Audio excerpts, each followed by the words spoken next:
Hi students, in this video I would like to discuss about some important points from the 13th group, which is also useful for IIT exams and NEET exams. Okay, so we know that the 13th group belongs to P block, isn't it? And in P block, 13th group will be there. In 13th group we have boron, aluminium, gallium, indium and thallium. The atomic number of boron is 5, aluminium 13, gallium is 31, indium is 49, thallium is 81. Okay, and boron is the non-metal in 13th group, and remaining all are metals. All are metals. And gallium here is can exist in the liquid state at room temperature. Room temperature. So this is the metal will exist in the room temperature. That is also important. Questions can come in, either in NEET or JEE exams.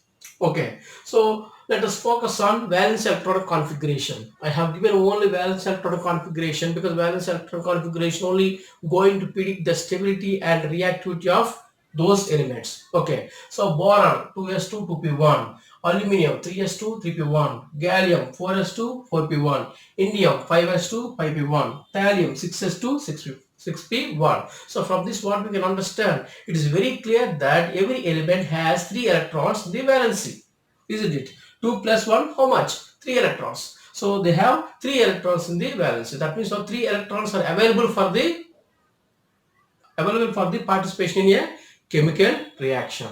Yes. So let us say some other properties of these elements. Okay. So like ionization energy, electronegativity, atomic radius, and oxidation states. So let us look at here ionization energy of 13 group elements. So when you look at a graph between ionization energy and atomic number of these elements, see, look at here, the boron is having highest ionization energy, and the ionization energy is decreasing. Again it is rising. Is rising from aluminum to gallium, from gallium to indium, from indium to thallium. The ionization energy is increasing. This is not the case for alkali metals. Alkali metals. In case of alkali metals, the ionization energy keep on decreases without any change. If you get here lithium, sodium, potassium, rubidium, cesium. So always, so as you increase the atomic number, in case of alkali metals, ionization energy will decrease. But in case of 13th group element, the ionization energy decreases and increases. That means something is happening. So we will explain why it is so. Okay, let us focus on electronegativity also. Electronegativity. So electronegativity also, when you look at a group, see in general what would happen, electronegativity will decrease when you move from top to bottom in a group, isn't it? But here what is happening, look at, okay, so in a group when you're moving from boron to thallium, from top to down, electronegativity is decreasing and again it is increasing. That means these elements are showing some abnormal properties unlike alkali metals. Understand? So this is the electronegativity atomic number graph. So let us come here. Atomic radius. So atomic radius of 13 group elements. So atomic radius, boron is having less atomic radius. So since the number of orbits will increase as you increase the atomic number, when you move from boron to aluminum, atomic radius is increased. But again, there is a shift. From aluminum to gallium, atomic radius decreased. From gallium to thallium, again, it is rising up. That means again there is some problem is there. Suppose if you move from lithium to cesium, always the ionic radius or atomic radius will increase. But here that is not the case. So from boron to aluminum, atomic radius increasing. From aluminum to gallium, it is decreasing. After gallium to thallium, again the atomic radius is rising. Okay, so we have seen some abnormal properties in ionization energies, in electronegativity and atomic radius, isn't it? So we can also see some different properties with respect to oxidation states. So look at here. So boron will show +3 oxidation state. Aluminum will show +3 oxidation state. Why it can show? Why these are able to show +3 oxidation state? You look at electronic configuration. In electronic configuration, in the valence electronic configuration, it is very clear that we have 3 electrons. So that means no, since you are having three electrons in the valency, the three electrons can lose electrons and can give plus 3 state, isn't it? Okay, if boron loses 3 electrons, then it will get plus 3 oxygen state. If aluminum loses 3 electrons, then it will give plus 3 state. In case of gallium, gallium will show plus 1 and plus 3 state. Again, something happened there. Something happened there. So let us see indium and thallium. Indium and thallium, they are very stable in plus 1 oxidation state. Okay, so we have seen, so there are abnormal properties associated with ionization energy, electronegativity, atomic radius, and oxidation state. So why these abnormal properties are seen like this? Okay, so when you compare these properties with alkali metals, so alkali metals we don't see like this. Alkali metals always will show plus 1 oxidation state. So okay, when you move from top to bottom, always ionization energy will decrease. Always electronegativity will decrease. Always atomic radius will increase. We cannot see this kind of abnormal properties in case of alkali metals. So here something happened. So what is that thing? Okay, so these abnormal properties are happening because of inert pair effect. Because of inert pair effect.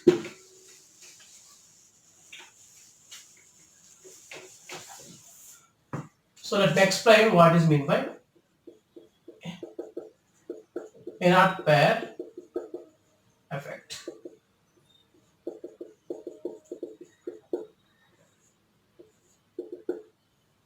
Yeah. So till now we have seen the properties and abnormal in those properties, isn't it? So these abnormal conditions or the properties are happening because of inert pair effect. Inert means no, so those are electrons. The pair means pair of electrons. Inert means the pair of electrons are inert. That means they are not reactive towards any chemical reaction.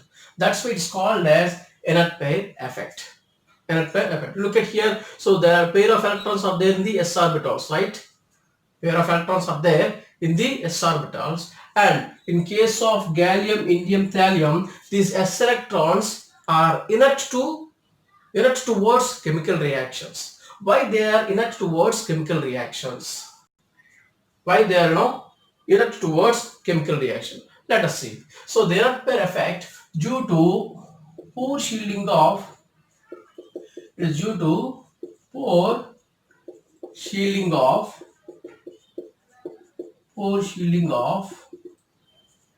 d and f orbitals. D and f orbitals. Inert pair effect means what? The electrons in s orbital, in case of gallium, indium, thallium, will not participate in chemical reaction. So how many electrons we have in s orbital? So 2, 2, 2. So okay, 2 electrons are there. 2 electrons together is called one pair. Though that pair of electrons is chemically inert. Therefore, the effect is called as inert pair effect. Why the inert pair effect is happening? It is due to poor shielding of d and f orbitals. Poor shielding of d and f orbitals. What is meant by shielding effect? What do you mean shielding? The shielding is the protection of valence shell electrons from the attraction of the nucleus, isn't it? So we know that the nucleus is positively charged, electrons are negatively charged. So nucleus can attract electrons because electrons are negative, nucleus is positive, isn't it? So what is meant by shielding effect? Protection of valence shell electrons from the attraction of nucleus is known as shielding effect. Okay. In case of F1 d orbitals, these two orbitals are poor shielding orbitals. Poor shielding orbitals.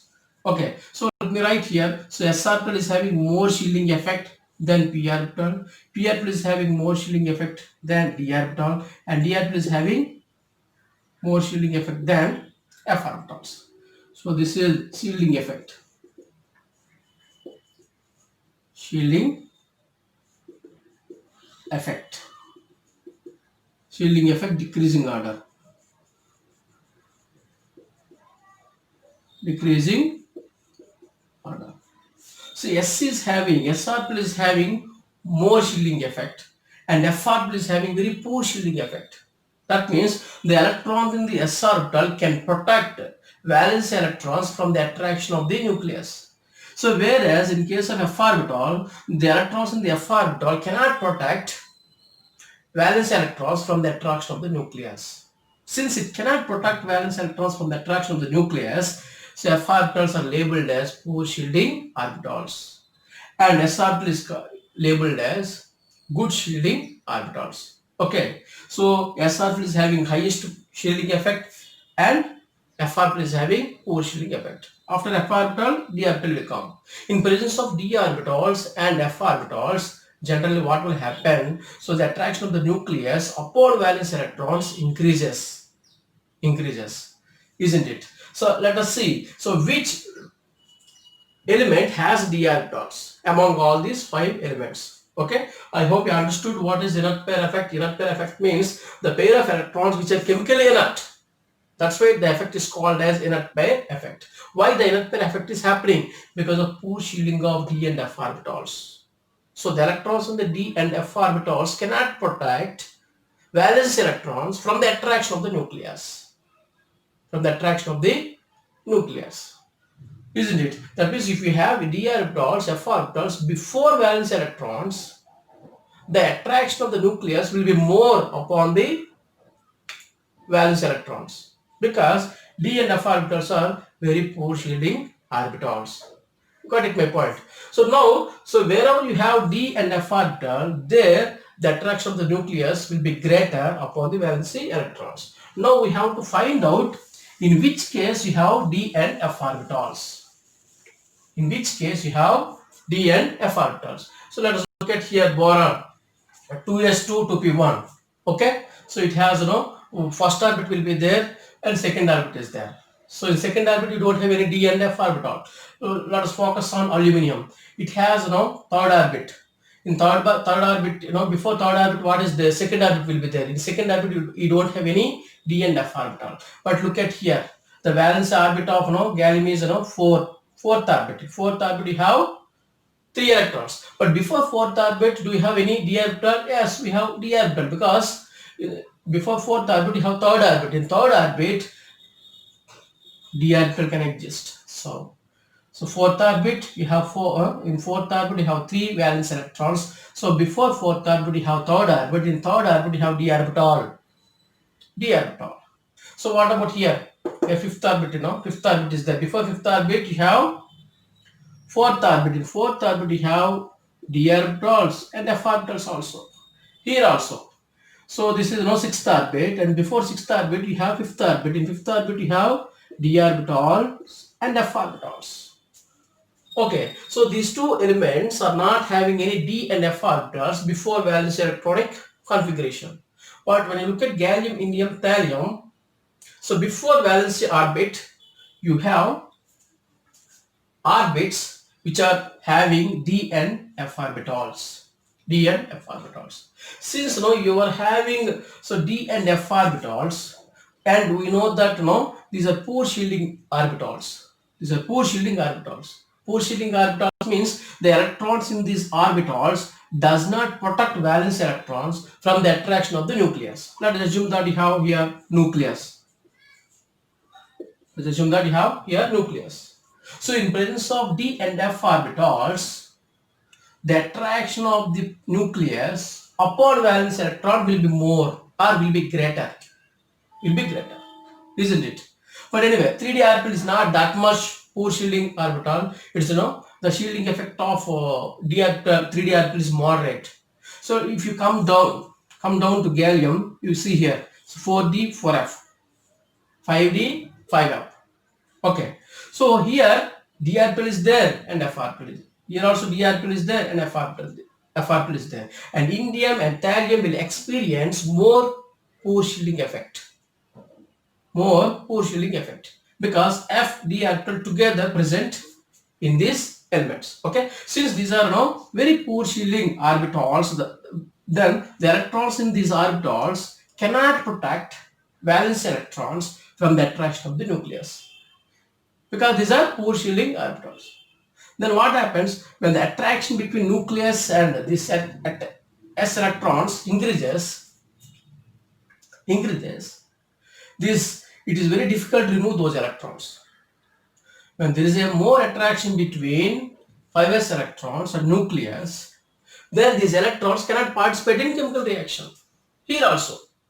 So the 6s electrons are, the 2 electrons or pair of electrons in 6 orbital will be attracted very strongly by the nucleus because these are poor shielding orbitals.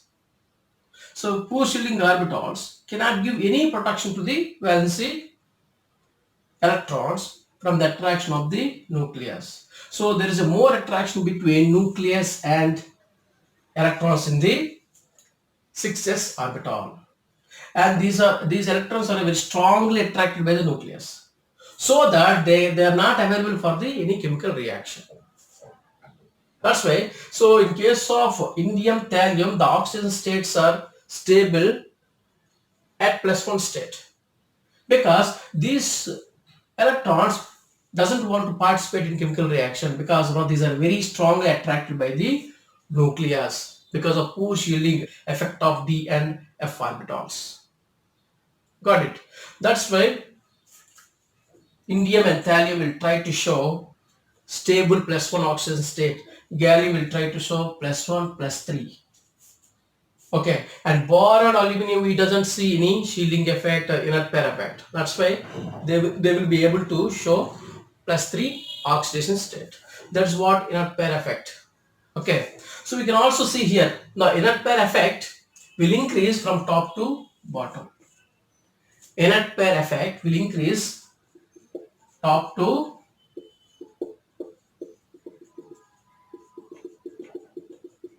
inert pair effect increases from top to bottom.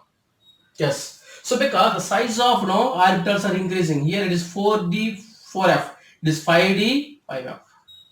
When size of d and f orbital increases, this becomes very poor. These orbitals becomes very poor shielding orbitals. Then the attraction of nucleus and the valence electrons will be more and more, isn't it? So it is very difficult to remove these s electrons from the valency, and that is the reason we have seen. So different properties and different properties associated with oxidation states, atomic radius, and electronegativities and ionization energies, isn't it? So ionization energy, when we have seen ionization energy curve, what happens from aluminum to gallium, it is decreased. Sorry, from boron to aluminum, it is decreased ionization energy, and further it is increased because there you have d orbital. So we know that d orbitals and f orbital will show inert pair effect, right? Inert pair effect means what? So d orbitals and f orbitals are very poor shielding. Very poor shielding means that the attraction of nucleus upon valence electron will be more.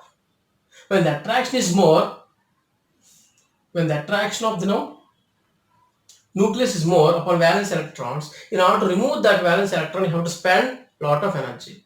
That is the reason from boron to aluminum, ionization energy will decrease. Further, it will increase from aluminum to gallium, gallium to indium, indium to thallium. So what would happen? Slowly, the ionization energy increases. Ionization energy increases. The same reason we also give for electronegativity changes. So electronegativity in generally, so what we have seen in a group, top to bottom electronegativity will decrease, isn't it? But in case of 13 group elements, electronegativity will decrease and increases. Electronegativity decrease and increases. So this is boron, this is aluminum, and this is gallium, indium, thallium. Why it is decreasing and increasing? Again same reason. So because of presence of poor shielding orbitals, those are d and f. So when you have d orbital, f orbital in front of valence electronic configuration, since these are very poor shielding orbitals, they don't give any protection for the valence electrons. If there is no protection, there will be a strong attraction between nucleus and valence electrons. When there is much attraction, it is very difficult to remove electron, isn't it? So what is the meaning of electronegativity? Electron withdrawing ability of an element is known as electronegativity, isn't it? Since you know that the nucleus is having more attraction towards electrons in the valency, the electronegativity increases when you move from aluminium to thallium. Got it? So let us come here. Atomic radius. What is happening to atomic radius? Atomic radius in general, what will happen from top to bottom? It will increase. So here there is some change. Boron to aluminum atomic radius increases. Again from aluminum to gallium decreases. Again same reason we would give. So till aluminum there is no d orbital. From aluminum to gallium we will see the entrance of no d orbital in gallium. So d orbital is very poor shielding orbital. D orbital and F orbital also poor shielding orbitals, isn't it? So since it is a poor shielding orbital, again there will be a greater attraction of nucleus upper valence electrons. When there is a strong attraction, the size of atom will reduce, isn't it? So that's why from aluminum to gallium, size is reduced or radius is reduced. But from gallium to thallium again, the size increases because number of orbits will increase. Though there is inert pair effect and shielding effect in indium and thallium, since it is having indium and thallium is having more orbits as compared to aluminum, the size will increase. Okay, so these are the properties, abnormal properties that we have seen. So the abnormal properties because of inert pair effect. So inert pair effect because of the poor shielding of d and f orbitals. Okay, so these questions are very very important for competitive exams. Sometimes they used to ask about the annihilation energy graph or atomic radius graph, okay, and oxygen states. So there are many times they have asked about oxygen state. They have asked many times about oxidation states. Suppose let me give these examples. So I will give question number 1. So the question is given like this. Among following oxidation states, so choose the stable one. Choose the stable one.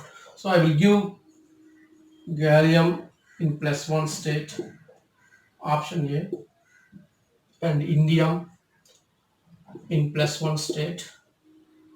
This is option B. Yeah, option A, option B.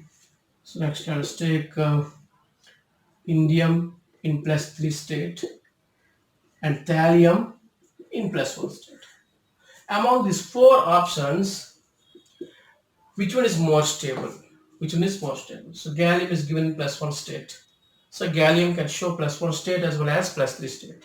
Indium, thallium, more stable in +1 state because so indium, thallium doesn't want to lose, s electrons because of poor shielding effect of d and f orbitals. Got it?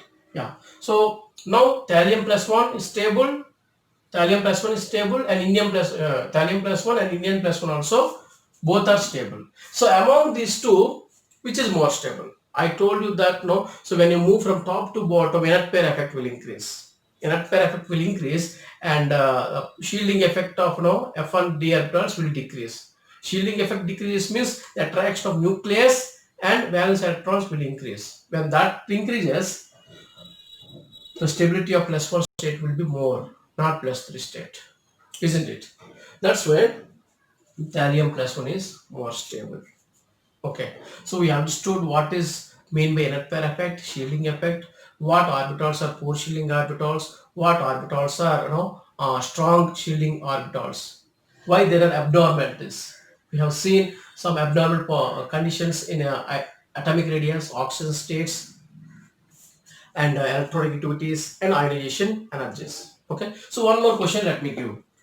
So choose poor shielding orbitals among these orbitals. I have given 4f orbital, 4d orbital, 5f orbital, and 5d orbital. I have given 4 options. So which one is very poor shielding orbital? As size is increasing, shielding effect will decrease. Shielding effect will decrease. which one is having highest size? 4f, sorry 5f. So this is this f orbital is there in the fourth orbit. This is there in the fourth orbit, but these two are there in the fifth orbit. So among f and d orbital, f orbital is large. It is having a larger size. So if as you increase the size of the f orbital or d orbital, shielding effect will decrease. That means the poor shielding orbital is 5f. So these are also very important questions for NEET and JEE exams. Okay. So thank you, students. The rest of portion of 13 group elements I will be going to present in next video. Okay. If you like this video, so like it and share the video to your friends. You can also subscribe to get more number of notifications. Okay. Thank you.